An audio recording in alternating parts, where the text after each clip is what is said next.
everyone, Kevin here. Today I'm going to show you guys how to change your wiper blades.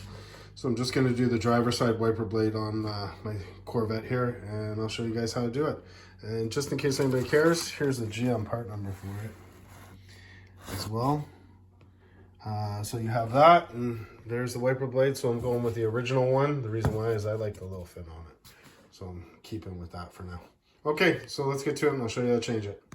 Okay, so you're going to take the wiper blade up. Obviously, you got to lift the hood. Well, not obviously. There's a little clip right under here. So all you're going to do is push the clip in, push down on it, and that's it. And then it comes right out. Then you're going to take the new wiper blade. You do the same thing. You're going to go in, over, and then you're going to pull it back up and in. And it'll click. And that's it. That's how easy it is to change your wiper blades. So again, there's a little clip down here. Just push the clip, push the blade back, turn it, pull it out. Same thing in, slide it back, get in line, pull it up, and you'll hear it click. And that's it. That's how easy it is to change your wiper blades on your C6 Corvette. Hope this helps you out.